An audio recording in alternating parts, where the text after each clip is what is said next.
posibilidad ng tagumpay o kabiguan, ng ligaya o lungkot.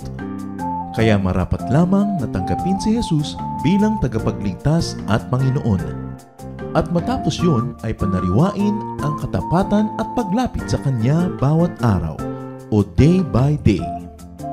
Ang day by day ay naglalayong umalalay sa pang-araw-araw na pamumuhay. Narito po si Kuya Ed Lapis sa mensaheng pinamagatang 6 Marks of a Loser.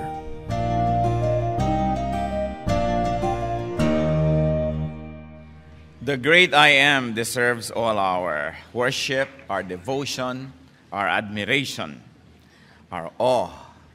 At because siya po ang the great winner. The Lord Jesus Christ is our champion, the victor, the victorious one. Everybody wants to be a winner. Pag siguro naman nagtanong tayo, sino ditong gustong talunan siya sa buhay? Walang magbo-volunteer at walang may gusto noon. And everybody can be a winner in their own right, in their own context. Why? Because God designed people to be winners. Not winners against each other, but winner against oneself and against Satan and against satanic destruction, damage, against satanic work in our lives. And God wants people to be winners. In fact, sa Jeremiah 29:11, malinaw na malinaw po, "For I know the plans I have for you, declares the Lord. Plans to prosper you and not to harm you. Plans to give you hope and a future." Kung minsan may mga nagtatanong, bakit kaya ganitong buhay? Ganito bang gusto ng Diyos para sa akin? Lagi na lang akong talunan. No, the Lord says, I know the plan I have for you. It is a plan to make you prosperous, not to harm you, but to give you hope and a good future. But Satan wants people to be losers. Kaya sabi ni Lord tungkol kay Satan sa John 10:10, "The thief comes only to steal, kill, and destroy. I came that they may have life and have it to the full, or have it abundantly." Who might then be a loser? At sa discussion po natin ngayon, we like to define what we mean. A loser is a person who consciously or unconsciously allows Satan to steal what God gives him, to steal what God has given in store for him. This is a person who allows Satan to destroy what he builds or what he can still build. He allows Satan to kill him or his potentials for greatness. And it is usually through and because of his personal distorted values, point of view, behavior, and lifestyle. So may pinag-uusapan po tayo mga loser, mga tao na pumapayag kasi, na padadaya kay Satan, consciously or unconsciously cooperating with Satan in the destruction of his own life. And usually, siya po ay nasisira, hindi dahil sa iba, hindi dahil sinisira siya ng iba, kundi dahil sa kanyang baluktot na pananaw, mga pagpapahalaga, punto de vista, sa kanyang maling mga kilos, sa kanyang asal, at sa kanyang pamumuhay, ay sinisira niya at ipinapatalo niya ang kanyang sarili. Because God wants us to be victors, today we like to identify 6 marks of a loser. At gusto nating tingnan, tayo ba yung loser? Husband ba natin? Wife, children, parents? And not to judge people, but so that we will know where we are. And from there, we can move from glory to glory as the Lord allows us. 6 marks of a loser. Dear God, thank you for today. Thank you, Lord, for safety. Thank you for health. Thank you for enabling us to be here to worship you, to bring our offerings, to sing our praises, to dance before you, and to hear your word. Lord, sit on your throne of power and glory and preside over this activity, and may your will be done. Kung ano man po mga hangarin namin sa pagpunta dito, tagunin niyo po, Panginoon, aming mga katanungan. Abutin niyo nawa ang aming mga pangangailangan, Panginoon, at higit sa lahat, do your will. We surrender our will to you now. You have given us free will, but we ask you, let your will be done. We surrender our will to you. Take over. Lead your people. Teach us.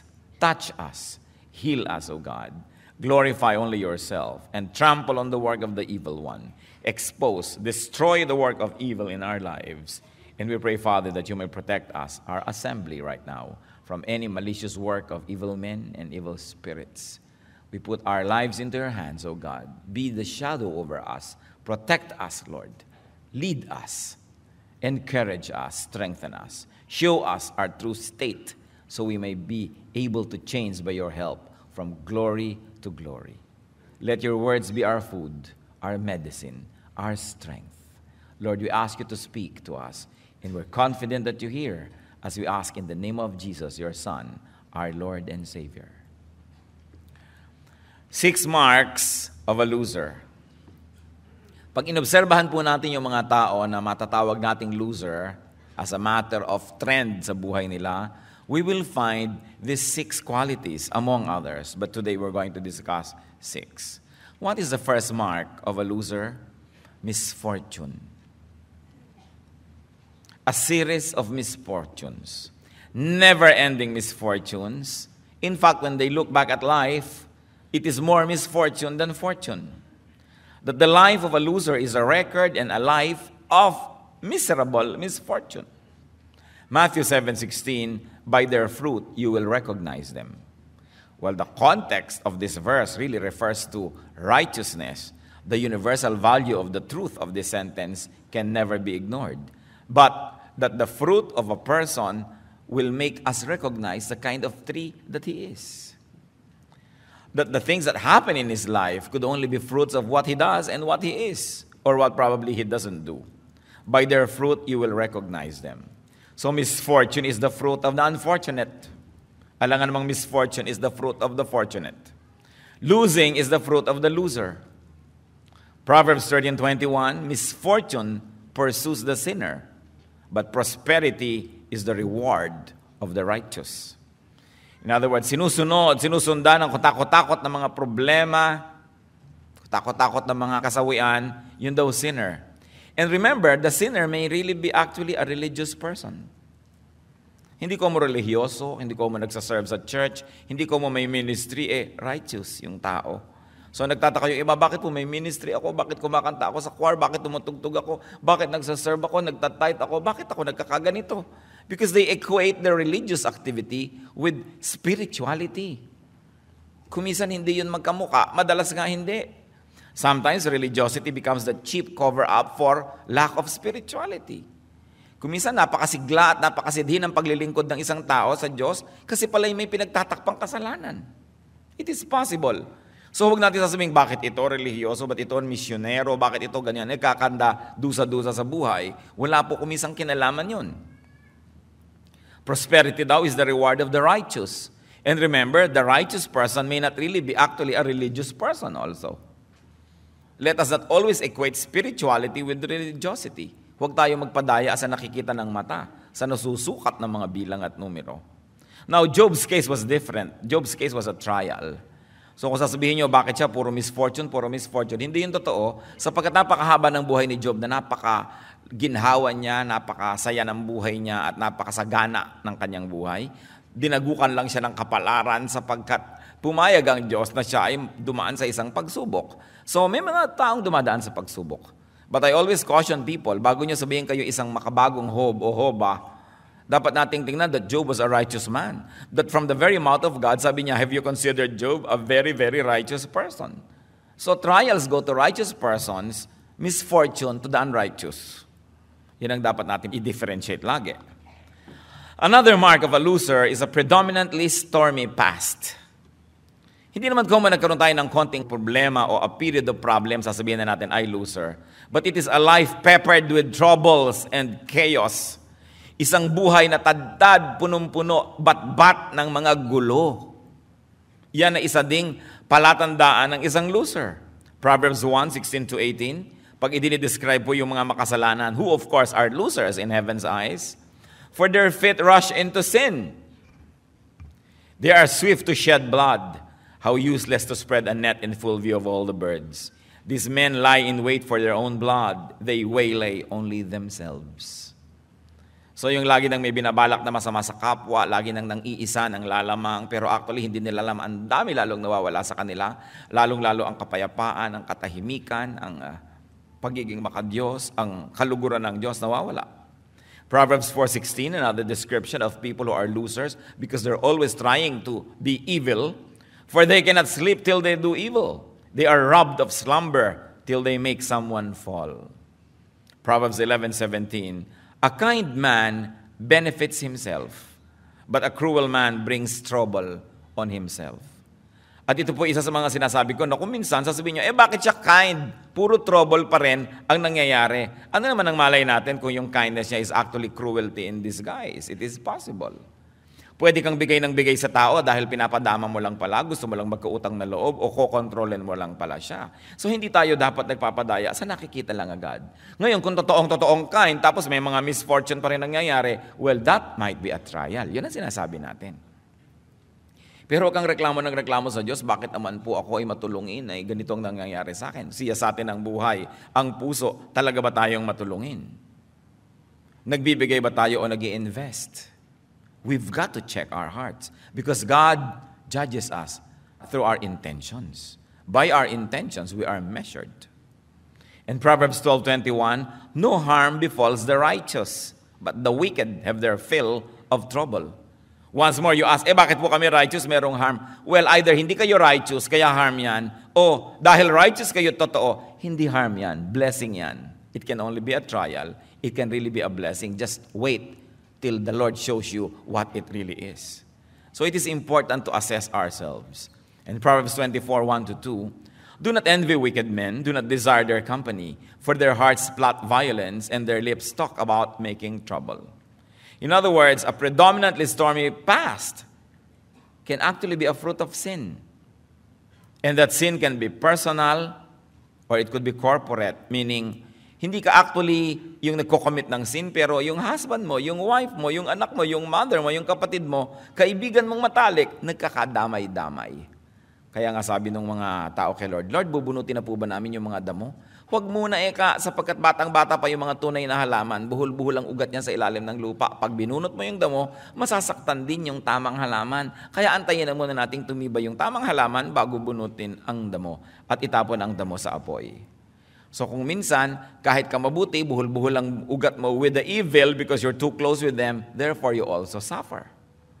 That's why we have to be very, very careful about our human relations and interaction. Another mark of a loser is broken relationships. With family, with friends, with associates, with strangers. And what we're talking about here is a series, a trend of broken relationships. That it is a rule rather than the exception. Once in a while, we have broken relationships, even if we are godly. Kasi kahit naman po tayo mabuti, meron ding mga masasamang tao. Kuminsan, mabuti tayo ng konti, masama tayo ng konti. A combination of both.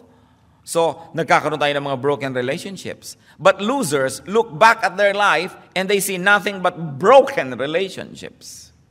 Na kung siya ay isang sociable person, halos lahat ng dati niyang kaibigan ay hindi na niya kaibigan ngayon. Na kung siya ay mapaglingkod sa Diyos, relihiyoso, halos lahat ng nakasama niya sa ministry, hindi na niya nakasundo at nakagalit. It is a series of broken relationships. Malachi 2:15, has not the Lord made them one, referring to a couple? In flesh and spirit they are His. And why one? Because He was seeking godly offspring.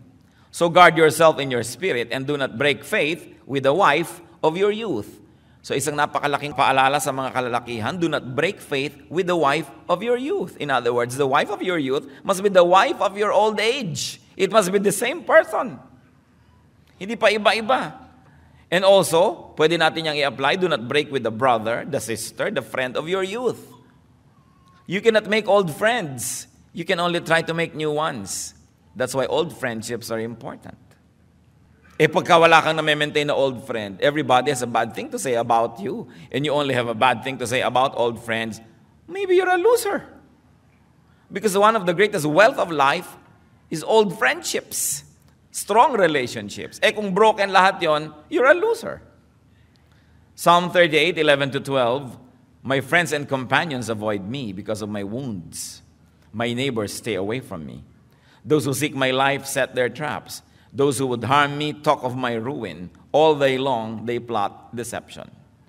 Kung ganito ang nangyayari sa ating buhay, either it is true that the whole world is so wicked, ganging up against us, pinagtutulong-tulungan tayo ng mundo, o kaya tayo na talaga yung may problema.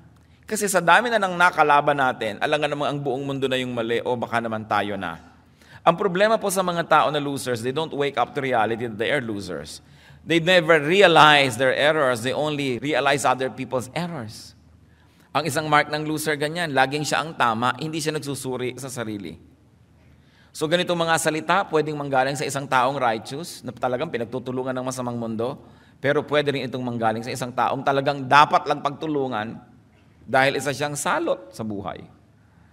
So, pag sinabing, my friends avoid me because of my wounds, these wounds can be economic wounds. Siyempre, pagka mayaman ka, marami kang friends. Pagka hindi ka na mayaman, nababawasan na yan.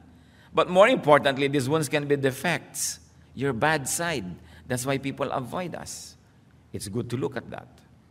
Another mark of a loser is an unstable career, inconsistent work, inconsistent productivity, erratic professional pursuits, unsteady direction. 7 iba't ibang trabaho sa loob ng isang taon. 10 employers sa loob ng 2 taon. Walang magawang matino. Walang magawa na tuloy-tuloy. Walang project na natatapos. Walang inuumpisahan na nagkakaroon ng completion. This is a mark of a loser. Why? Because it takes time to build a foundation. Somebody was asking me, Pastor Ed, paano ho ba, gaano ba katagal para bumuo ng isang church na matibay? Sabi ko, 10, 15 years of solid hard work. Solid hard work where you give everything you've got, every drop of your blood, every waking moment is solid hard work, giving of yourself, receiving from the Lord, and giving to people, working with people. At least you need 10 to 15 years to make a solid church. Kahit nasa sales, you need 10 years para maging institution. Kahit sa education, kahit sa carpentry, kahit sa pag-welding at sa pag-vulcanize, kahit sa agriculture, pag paiba-iba ka, you never become a major of anything. So you never become really good at anything. So your roots cannot really go deep. Kailangan mo steady. Ano ba talagang gusto kong gawin sa buhay? Hindi yung palit-palit din ng girlfriend, ng boyfriend, yung nagpapalit ng baro.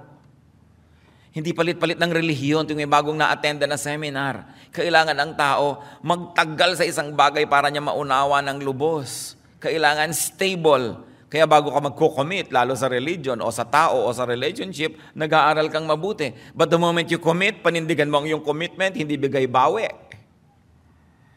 Sapagkat walang mararating ang buhay na bigay bawi, urong sulong, atras abante. You've got to be stable. James 1, 5-8, if any one of you lacks wisdom, he should ask God, who gives generously to all without finding fault, and it will be given him. But when he asks, he must believe and not doubt, because he who doubts is like a wave of the sea, blown and tossed by the wind. That man should not think he will receive anything from the Lord. He is a double-minded man, unstable in all he does. Kung ito po ay totoo sa faith, totoo din ito sa career. When you do not really strongly believe in what you are into, you will not be able to give your best. So why get involved in something you do not believe in? Mamaya nagtitinda ka ng mga abaniko, mamaya nagtitinda ka ng mga tsinelas, mamaya nagtitinda ka ng biskotso. Ano ba talagang gusto mong itinda? Kailangan maging specialist ka naman para alam na alam mo ang lahat ng pasikot-sikot dyan, yung supply niyan, yung demand, yung market. You've got to be good at something. But when you keep changing course, kung nagbabiyahe man po kayo, matapos ang 5 kilometers, ay lumiko tayo sa kaliwa. After 3 kilometers, ay balik tayo. Tapos ay kanan, ay kaliwa. Buong buhay ka na nagbabiyahe, wala ka pa narating. It is important to choose and then to pursue a certain direction. An unstable career is a mark of a loser. Another mark of a loser is vexing presence. They brighten up a room simply by living it. Ganyan yung mga losers. Pag present na sila, there is discomfort, there is disturbance, there's tension or confusion, there is agitation. These are the losers because people avoid them. May mga tao, pagkakausap mo, gusto mong takasan. Meron kayong gano'ng kilala? Ayaw na ayaw mo na matrap ka in the same elevator as this person, lalo na pag nakasabay mo siya sa isang biyahe, nakatabi mo sa bus. Ayaw na ayaw mo siyang makakasama sa mesa pag may wedding reception, no? O makakatabi mo sa mga lamay dahil naguguluhan ka. May mga tao na pagkakasama mo sila, parang pasan mo ang daigdig. Wala na silang ginawa kundi ipasa sa iyo ang mga problema nila, dumaing ng dumaing, magreklamo ng magreklamo, mamintas ng mamintas, makahanap ng mga ikalulungkot sa buhay. You don't want these people around. These people are losers. On the other hand, there are people you desire to be around. And you melt in their presence to absorb their breath. Dahil their breath is a breath of life. Nakakaganang kausap, nakaka-entertain, nakaka-amuse, nakakapagpasaya, nakakapagpatalino, nakakapagpalakas ng loob. But losers always want to burden people with their presence. Pag inimbita mo sila sa iyong party, magsisisi ka. Pag pinayagan mo silang makapasok sa iyong club, sa iyong exclusive organization, talagang hinagpis ang aabutin mo. So dapat naman iniisip natin, ako ba yung loser? What kind of emotion, what kind of reaction do I inspire in people? Na pag dumarating ba ako, gustong-gusto nila o naiinis sila? There are people who know everything, and one of the people that you can never really stand are people who know everything. They always have the last say on everything. Ang kanilang favorite na punctuation mark is the period. When they say something, period. It's final. And you don't want them around. Kaya kung masyado kayong marunong, kailangan kuminsan nagmamaang-maangan din kayo para matuwa naman yung mga tao na mas marunong sila ng konti kaysa sa inyo. Kasi one of the most terrible persons to be around is the person who knows everything. Kaya yung tinitignan po natin. Proverbs 19:7, a poor man is shunned by his relatives. How much more do his friends avoid him? Though he pursues them with pleading, they are nowhere to be found. Now, poor can mean economically poor.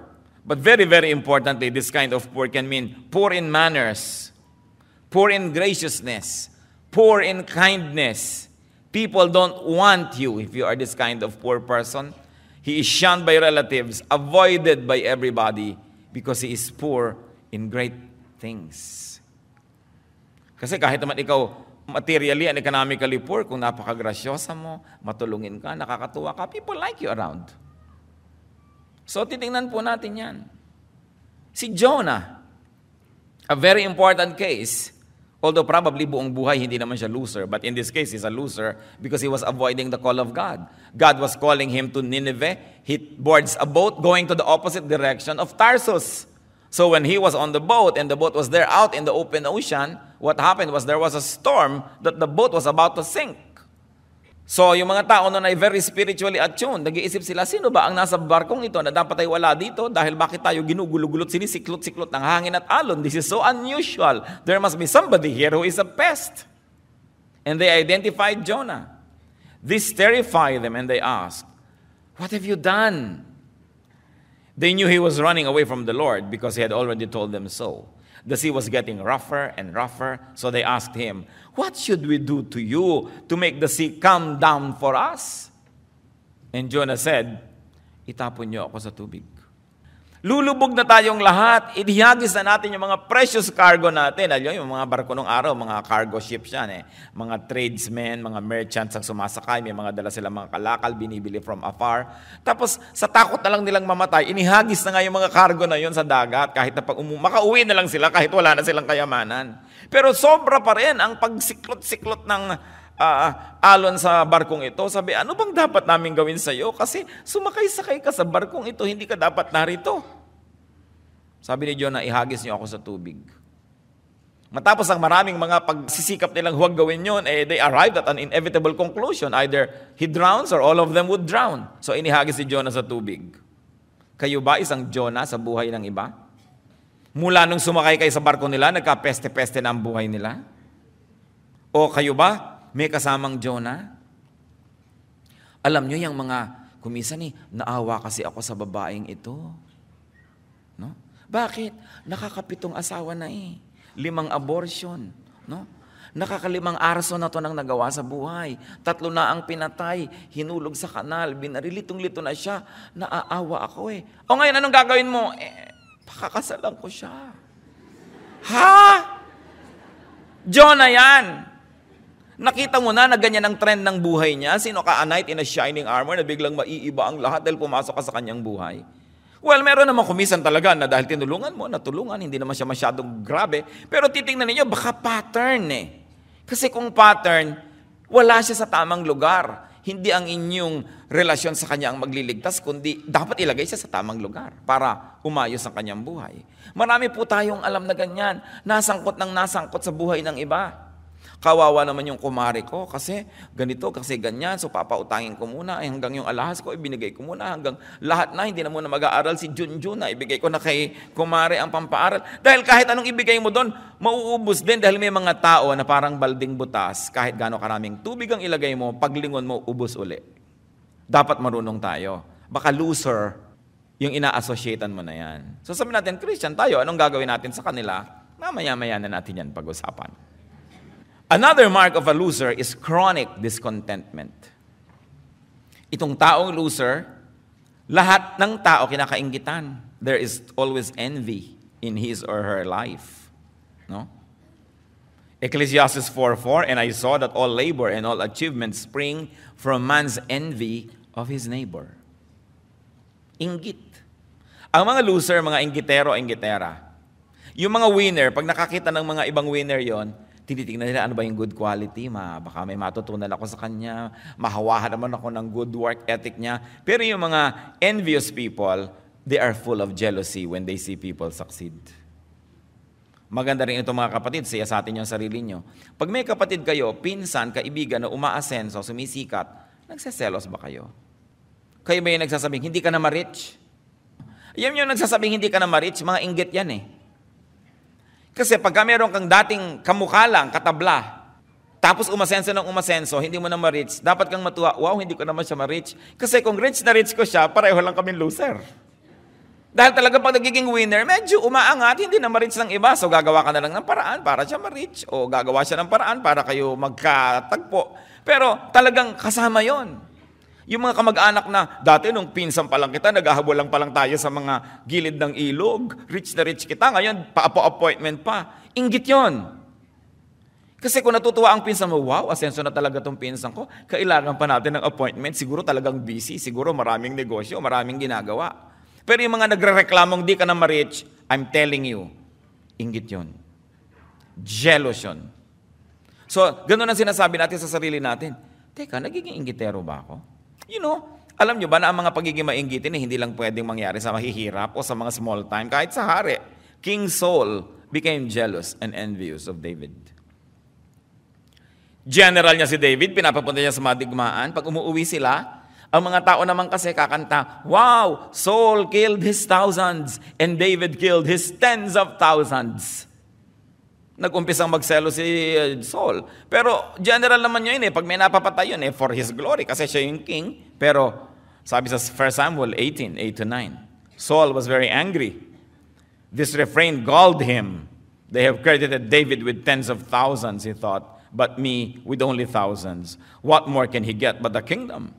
And from that time on, Saul kept a jealous eye on David. And the moment Saul became jealous, all his decisions were wrong. Sapagkat ang taong naiinggit, ang taong naninibugho, walang katinoan, mali-mali ang pinaggagawa niya sa buhay.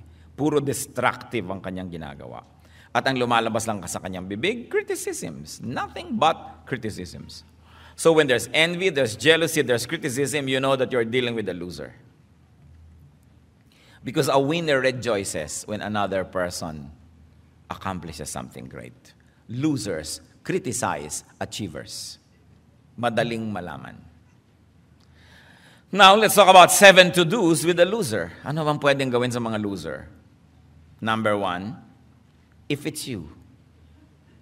No? Pagka ikaw yung loser, pag ako yung loser, itong dapat natin gawin. Find the spiritual cause of the problem. Find the root cause. Why? Because everything is spiritual. Ang lahat ng bagay ay spiritual. Ang nakikita natin sa physical world is only a manifestation of the true spiritual reality which is unseen. Halimbawa, nakakita kayo ng ngiti sa aking labi, yun ay manifestation lang ng isang spiritual state of my mind or my heart which now finds expression in the physical world through a smile. Pag napangiwi naman ako at nakasimangot, the muscular arrangement of my face is nothing but an expression of the spirituality inside my heart, which says I'm angry. So yung totoong spiritual realities finds expression in the physical world. The physical world is only a dim and a cheap reflection of that deep truth which is unseen. Kaya dapat find the spiritual cause if you're a loser. May dahilan yon. Hindi pwedeng aksidente yon. Walang aksidente sa creation. It's always cause and effect.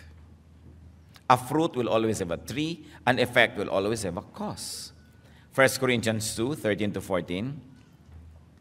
This is what we speak, not in words taught us by human wisdom, but in words taught by the Spirit, expressing spiritual truths in spiritual words.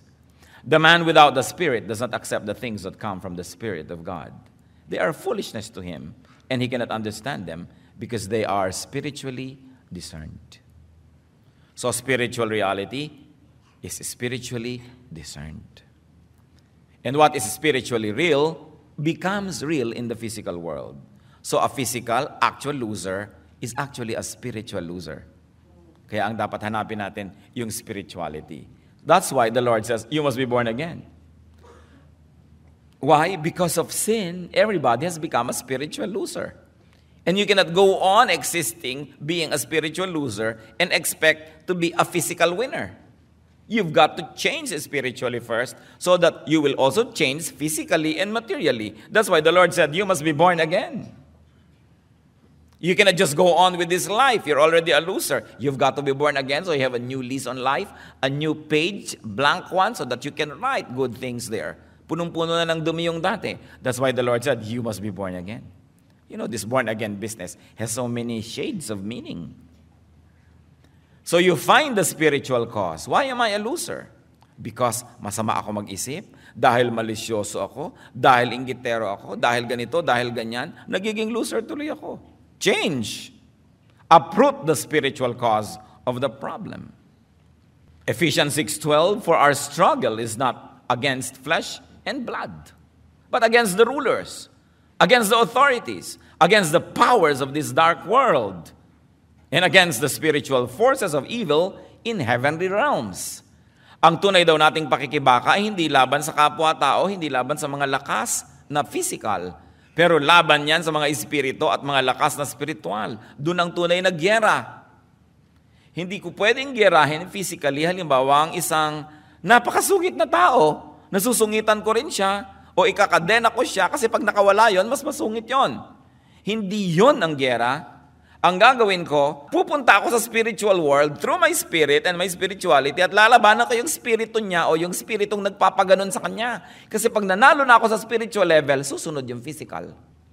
Pero kung puro physical lang, hindi mangyayari na manalo yung sa spiritual level. Halimbawa, lagi ka nalang obsessed with sex. So lalaban ka ngayon physically, tatakpan mo ang iyong mata, di ba? Dudukutin mo ang iyong mata, ikakadena mo ang iyong sarili. Hindi mangyayari yung kahit bulag ka, magkakaroon ka rin ng pagnanasa. Kaya ang kailangan, umakyat ka sa spiritual world, bunutin mo yung mga spiritual problems, which is really sinfulness, a sinful nature, and a sinful tendency, which can only be cured by the blood of the Lord, by the forgiveness that we get through the cross of Christ, and through the grace of God, and by understanding God's word, and living by its principles, until we become a spiritual, we develop spiritual habits that will now change our actual lifestyles. Battle is not against flesh and blood. Kahit kung minsan yung asawa mo, kapatid mo, nanay mo, biyenan mo, talagang gusto mo na talagang physically labanan, kahit malabanan mo yan physically, kahit yan nakakulong, hindi pa rin magbabago yung iniisip niya. Kailangan spirito ang magbago. Kaya kung minsan yung maraming ginagamit sa psychiatry, puro gamot. No? Uppers, downers, chemical. When a person is so wild, they only change the chemical composition of the blood by introducing medicine that will give him downer para siya kumalma. O sobra naman siyang depressed, upper naman para siya sumaya. You only change the chemistry of the person. It's only physical. It can never work. Well, it will work up to some degree. Pero maliban na lang yung tao, bigyan mo ng spiritual feeding. Magkaroon siya ng spiritual renewal and strength. Pabalik-balik lang yung problema na yon. Palit ka lang ng palit ng chemistry because it's only physical. Kaya hindi pwedeng papakita ka sa aswang ng krus, tatakbo siya. Physical lang yung krus. Bakit siya matatakot doon? Para siya matakot sa'yo, kailangan yung spirito mo nakikita niyang talagang liwa-liwanag at punong-puno ng kabanalan. Meron ka ngayong right to use the name of Jesus, takot siya ngayon sa'yo. Pero kahit na tadtarin mo pa ang sarili mo ng krus, at ang apelyido mo yung krus, wala pa rin. Physical lang yun dapat spiritual. Nakikita natin, or I'm belaboring this topic, ang asawa ninyo halimbawa, bigay ng lahat ng mga physical things, pero alam na alam niyong malayo ang loob sa inyo, di ba? Hindi rin kayo masaya. Physical lang Alam niyo malayo yung spirito. Kaya sabi ng kanta, your lips may be near, but where is your heart? Kaya mahalaga, spiritual ang lahat. Pag tayo po loser, the only way to win over it is a spiritual way. So have a new spirit. Have a renewed spirit. Have a new life, a new mind, a new soul. Psalm 51:10, create in me a pure heart, O God, and renew a steadfast spirit within me. So what you want is a new philosophy, a new culture, a new lifestyle. Kaya ang sabi sa Romans 12:1-2, therefore, I urge you, brothers, in view of God's mercy, to offer your bodies as living sacrifices, holy and pleasing to God. This is your spiritual act of worship. Do not conform any longer to the pattern of this world, but be transformed by the renewing of your mind. Then you will be able to test and approve what God's will is, His good, pleasing, and perfect will. So, nakikita po natin that it is really a change of the spirit that will happen. What else do we do if we think we are losers? Avoid people who share your weaknesses. Loser ka na pala, huwag ka na makibarkada sa kapwa loser. Palalalain nyo lang ang isa't isa. Once I was talking with a doctor who specializes in sexually transmitted disease. And a husband went astray and caught some sexually transmitted disease. So anong nangyari? Pati wife niya nagkaroon. Siyempre, iuwi niya sa wife niya ang sakit. Pagkatapos, kaharap ako nang ini-interview ng doktor nito ang husband and wife. This doctor has a peculiar way of dealing with his patients. He likes to embarrass them. So nandiyan ako, sabi ko, I would like to step out. No, please stay, please stay. Kakaunselan niya yung mag-asawa. Sabi niya dun sa wife, Madam, you've got to be more hygienic. Because of your lack of hygiene, you caught some infection and you infected your husband. Yung babae ngayon, di siya pang guilty. Nung matapos ngayon na lumabas, sabi ko, bakit yung babae sinisisi mo, doktor? Alam naman natin yung lalaki may problema. Sabi, pagka ganun, marirepair pa yung relationship nila. Pero pag sinabi ko sa babaeng ito na nakuha ng asawa niya yung sa iba't dinala sa kanya, naku, sira na sila forever. Sabi ko, well, medyo questionable ang ethics niyo tungkol dyan. Pero, sabi niya, but clinically, we will do something about this. But what we're saying is, pinupuwersa niya kasi ang wife na dali ng husband pag tinitreat niya ang husband. Dahil kahit itreat mo yung husband, nailipat na sa wife. So, ililipat uli sa husband, pabalik-balik. In other words, kung pareho kayo may infection, kailangan pareho kayo ma-cure. At hindi kayo dapat magkaroon ng liaisons. Hindi kayo dapat magkaroon ng relasyon. So, if you're a loser, don't make a close contact with another loser because you will keep on reinfecting each other. So, mahilig pa naman ang mga tao sa ganyan. Sabi nga ng kasabihan, birds of a feather flock together. So, losers like to be around losers. But that is not the way. You will only infect and reinfect each other. Sabi sa Matthew 15:14, if a blind man leads a blind man, both will fall into a pit. So, kung nag-enjoy ka man nakasama, yung mga kapwa mo loser, dahil pareho kayo ng pananaw, pero tiisin mo na. You've got to have a change of company, a change of heart, a change of lifestyle, so you will change in your heart and in your mind. Now, yan ang pinag-usapan natin kung tayo yung loser. What if it's someone else? What if the loser is someone else? Maybe a close relative, maybe a partner in life.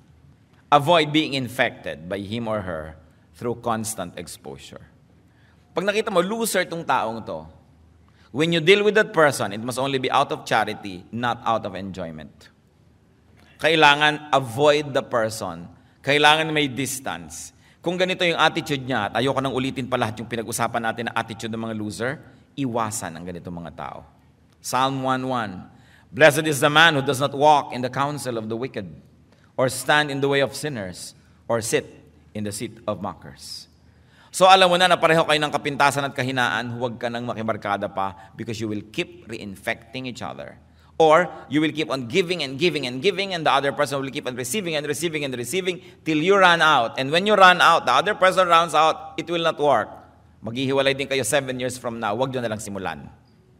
Kasi nagkakaubusan lang kayo. A good relationship is, I recharge you dahil lobat ka, you recharge me dahil lobat ako. Hindi yung tuwing makakasama kita, nalolobat ako.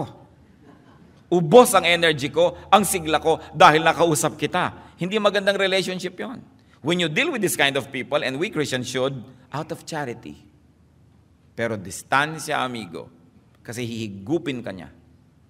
Lululunin ka niya, ihuhulog ka niya sa immortal na pinagkalagyan niya. Kaya dapat hinahagis-hagisan mo lang siya ng mga tulong, hindi mo inilulubog yung buong katawan mo at ulo mo dun sa kanya dahil hihigupin ka niya. What else do you do? Avoid being pulled down by him or her through close association, through involvement, and through identification. Hindi dapat makipagmabutihan, lalong hindi dapat makisangkot, at lalong hindi dapat makiisa sa ganitong mga cases. 1 Corinthians 15:33, do not be misled. Bad company corrupts good character. So kung bad yung kanyang company, yung kanyang influence, yung kanyang ugali, distance. Mahahawa ka. Proverbs 1:10 and 15, my son, if sinners entice you, do not give in to them. My son, do not go along with them. Do not set foot on their paths. So what do? We minister unto enlightenment. We minister to these people unto enlightenment. But we do not intertwine our lives with them. Ephesians 1:18, I pray also that the eyes of your heart may be enlightened in order that you may know the hope to which He has called you, the riches of His glorious inheritance in the saints. So we minister to such people unto their enlightenment, unto their renewal. They must be renewed, they must be born again, and unto a new life. Because it is possible to have a new life. In the book of Romans, the writer tells people about their past. Romans 6:21, what benefit did you reap at the time from the things you are now ashamed of? Those things result in death. So sinasabi niya ngayon, kinakahiyan niya na yung dati yung nagawang mga kabaliwan. So ibig sabihin, people were delivered. They now have a new life, a new lifestyle. It is possible for that to happen. But avoid being drawn into their circle. Kasi para yung uli-uli, hihigupin ka niya patungo sa ilalim ng dagat. Losers are not victims of outside forces. Let's not be dramatic and romantic. Because all of us have to contend with the same forces. Lahat ng tao, iisang araw ang umaaraw sa kanila, iisang buwan ang buwan nating lahat. Iisang planeta ang kinakalagyan natin. We all have to contend with the same things. Iba-iba lang ng timing, iba-iba lang ng shape, iba-iba lang ng intensity, but we all have to contend with such things. Losers are not victims of outside forces. Losers are products of their own attitudes. They are products of their own disposition. So losers are to be helped, but remember, church, from a distance. Ang Diyos nga, Psalm 138 verse 6, though the Lord is on high, He looks upon the lowly, but the proud He knows from afar. So may distance din ang Diyos. Proud ka, I will know you only from afar. I will not get near to you. Kaya nga di ba tayo, pagka hindi godly, lumalayo ang blessing ng Diyos? Siya nga lumalayo eh. At ang Panginoong Jesus, nung ipapako sa krus, bakit niya sinabi, Father, Father, why have you forsaken me? Because at the time, all the sins of the world were heaped upon Him. He was no longer worthy of the Father's presence because He was full of sin and the Father was clean. So the Father had to cut that relationship. Are you stronger than the Father? Will you continue to embrace and to really be intertwined with somebody who is a big, big, big loser? No. You disentangle so that you can be free to help, but not to embrace. Ano po ang sabi ng isang line from high school poetry, I remember? Tungkol to sa bisyo. Vice is a woman of so frightful mien, meaning facial expression, as to be hated, needs but to be seen. But sin too oft, familiar with her face, we first endure, then pity, then embrace. Ganon daw ang bisyo. Parang isang pangit na babae, pero kahit na pangit, paminsan-minsan pwede rin naman at kailangan ding makita. Pero kung lagi daw tinitingnan na tinititigan, gumaganda na. At once gumaganda na yan, papalapit ka naman, yayakapin mo na. Yung dating pinandidirihan mo, yakap-yakap mo na, sa tagal na tiningnan mo, gumanda. Meron nga ako isang kaibigan pag nung araw, tatawag niya sa phone. Tagal-tagal ko na dito sa asyenda, lalo pag summer. Anong matagal? How do you quantify? Gumaganda na ang mga maid. Sabi ko, ikaw naman, napaka-elitista naman ang concept mo sa beauty. No, talagang marami namang magandang maid. Sabi, hindi, pagdating ko dito, di ako nagagandahan Pero nagagandahan na ako, it's time to go back to Manila. Yun ang sinasabi. Ibig sabihin, yung pag nasanay ka kasi, gumaganda. So, ganun din yung bisyo, di ba? Yung una, maninigarilyo ka pa, ubu-ubo ka pa. Mamaya, pag nasanay ka na, inuubo ka pag wala. Yung mga pasugal-sugal, ayaw mo niya, pero pag nasanay ka, gusto mo na. Ganon din yung magkaroon ng mga masasamang relasyon. So, dapat hindi nakikipagmabutihan. So, ang sinasabi natin, be helpful. Be supportive of losers, but don't get intertwined. Because sometimes the very attraction of the losers is that they are losers. They make you feel like a hero, a knight in a shining armor that will snatch them from hell. But many people don't want to be snatched because it is their very nature. So what will happen to you? You get entangled. So, it is important to be very, very careful. And with God's enablement, losers are to help themselves. But first, we've got to identify ourselves. Tayo po ba'y loser? Dapat meron tayong tamang assessment of ourselves. Romans 12:3, for by the grace given me, I say that to every one of you, do not think of yourself more highly than you ought, but rather think of yourself with sober judgment, in accordance with the measure of faith God has given you. So identify yourself and identify people around you so you will know how to behave. And then don't forget that there's victory in Jesus. Whether you are the one assessed to be and found to be the loser or someone else, there's always hope. 1 Corinthians 15:57, but thanks be to God, He gives us the victory through our Lord Jesus Christ. So do not deny being a loser if you are, but do not just accept being a loser, and do not think and act and live like a loser, especially if you are in Christ. Hindi bagay. Ang mga anak ng Diyos, sabi sa 1 Peter 2:9, you are a chosen people, a royal priesthood, a holy nation, a people belonging to God, that you may declare the praises of Him who called you out of darkness into His marvelous light. Such is the great identity of God's people. And 1 Corinthians 2:9, however it is written, no eye has seen, no ear has heard, no mind has conceived what God has prepared for those who love Him.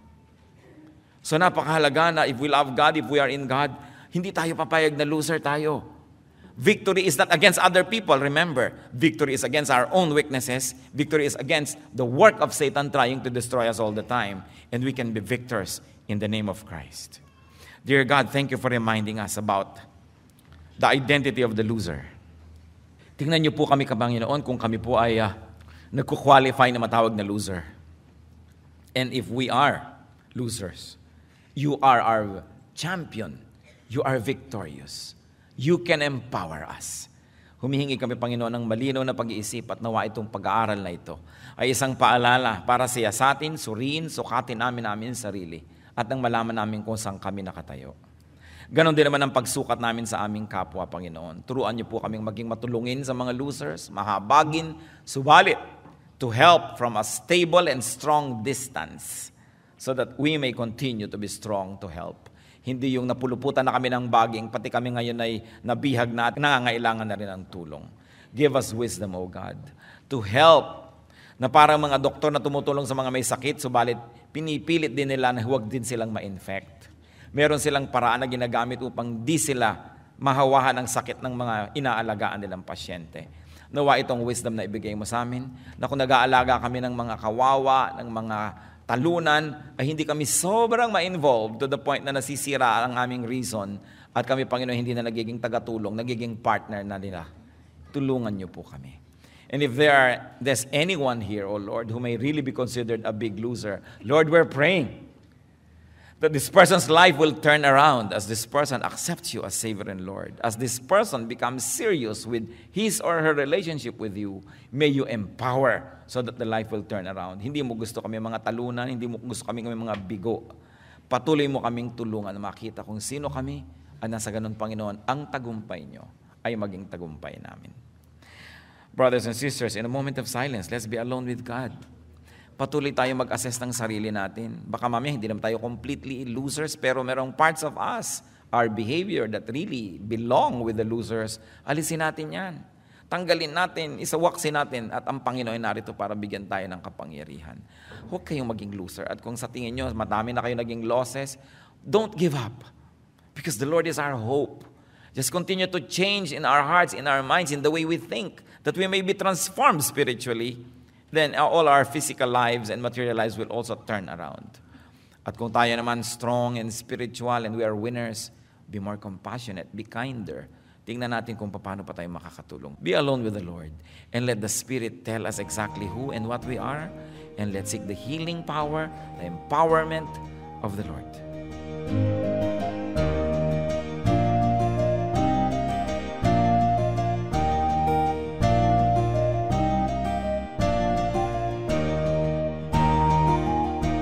Ang katatapos pong mensahe ni Kuya Ed Lapiz ay pinamagatang 6 Marks of a Loser.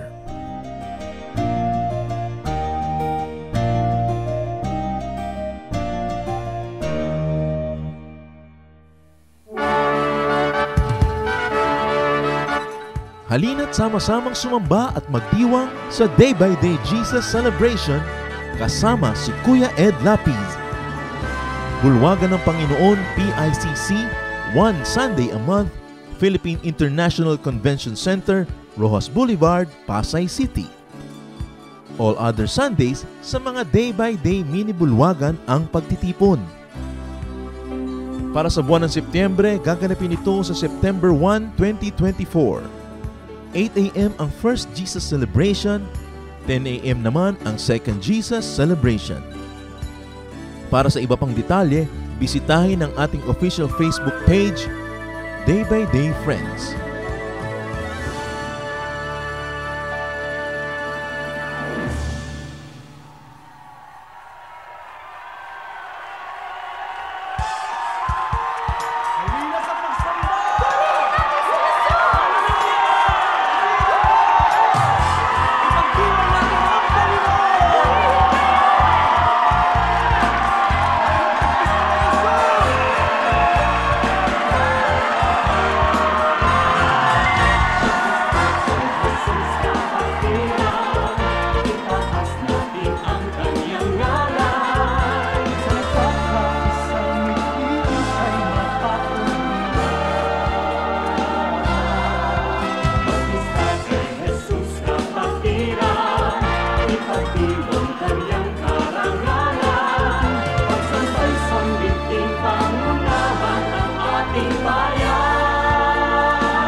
nagbunga ng kasawian. O Jesus, ikaw ay laging nandyan. Kung nagkamalit, nagkasalaman, ang patawad mo'y laging nakalaan. Kung ang kapwa ko sa akin nagkasalaman, ang patawad ko kaya'y ilalaan. Ang kabaitan mo ay dapat kong tularan sa buhay ko. Ang kabaitan ko, biyaya ng Espiritu, kabaitan ko.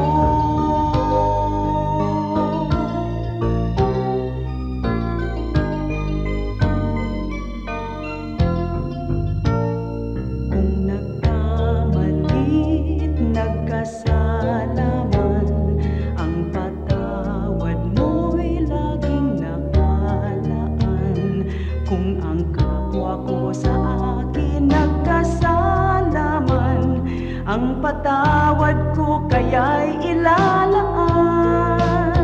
Ang kabaitan mo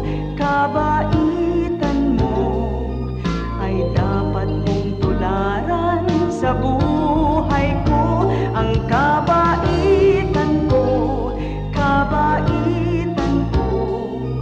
biyaya ng Espiritu, kabaitan ko.